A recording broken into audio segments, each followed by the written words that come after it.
So this weekend, I went with my mom to a robotics convention. Super nerdy, I know. It was at Cal Poly, and she loves it. She teaches kids all the time about how to work with robots, how to program, how to do all of that.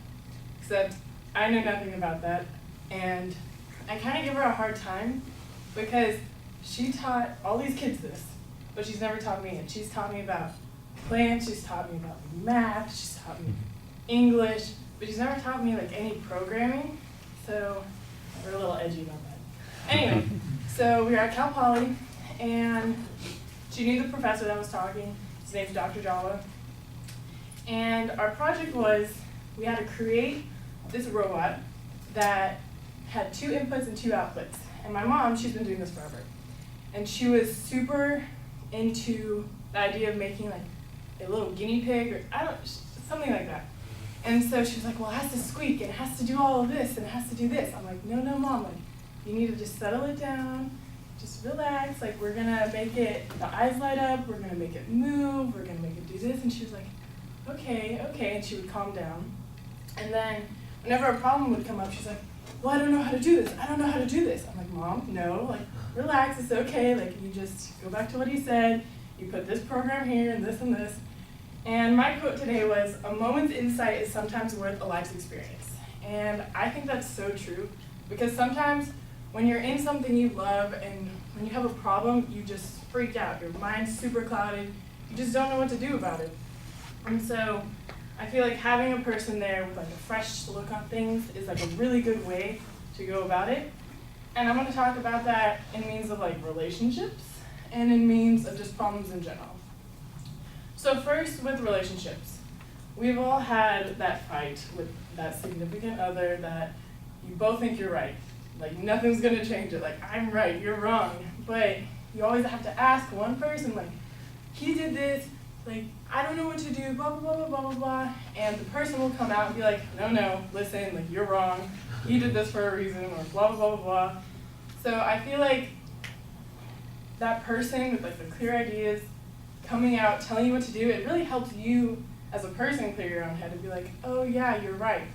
And it's like, we had a speech on it the other day, how you shouldn't go into like a conversation with like something you don't know anything about, because usually in arguments, we want to be right. And I feel like that clouds a lot of people's judgments half the time, is I'm gonna be right, like you're wrong, I have to show you like I know more than you. But in reality, you should just have that one person that knows what they're talking about be like, no, here, this is what's going on. Okay, the second thing, a problem. So, in math, I hate math, but we've all had to do like finding the difference quotient. Actually, I don't know. That's a long problem that's super hard to look at sometimes, or we've all had to like make a graph. And I know myself, whenever I take a test and I work out all the problems and I look at it, I'm like, okay, this is right. And then I get the test back and I made all these little mistakes and I'm never able to see them. So with problems, I feel like you need someone to back you up, someone to look at it from a new perspective, not from you, because you're gonna think you're right. So again, I just agree with the quote. I think a moment's insight is sometimes worth a life experience. Like sometimes that one person with a clear head, or that one person knowing how to do a problem, is how you're going to solve and figure out things in life.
Well, I thought the story about going to the robotic convention with your mom was a good one to set up the topic, and the idea of having an outside point of view I thought was a good twist on the subject matter for a thesis statement. That was good. You made a good transition to the topic. Your preview was a little bit vague. You had one more example to go, and then the next one was just like, I'll figure it out when I get there. And that was kind of apparent in the content, because I think you kind of ran out of things to talk about. Inevitably, there are some points that'll come up and say, oh, I could have said that, I could have said that. And I think that you needed to think maybe about different contexts or relationships or situations where the advice that you're talking about would be useful. As it was, it really felt like you just had the couple of examples that you were going to go with, and that's as far as you could take it. And I think you need to be able to project it and apply it to broader context. That's from the content point of view. The delivery, everything is really solid for the most part. I didn't see anything that was a big problem. I think your gestures sometimes get a little bit limited because you jam your hands into your back pocket, and but that's not all the time while you're speaking. It just seems like it's an affectation that you're developing here. You want to be careful about that. I kind of like the character voices, although I wish they had more to say than blah, blah, blah. But, you know, when you're doing a little characterization, there's some nice change in your tone and inflection to make that point. I thought that worked pretty effectively. There were no obvious examples of anxiety-based issues. I do think you need to engage the audience a little bit more, and one of the things that's maybe problematic is that you do have the quote on the lectern, and you kind of step over there to look at it a little bit. And there's not anything written there. There's not a whole bunch of notes for you. Why aren't you stepping up and talking to us? Why are you stepping over there and kind of giving it more attention than it deserves? And I think your attention needs to be a little bit more focused on the audience. All right, thank you.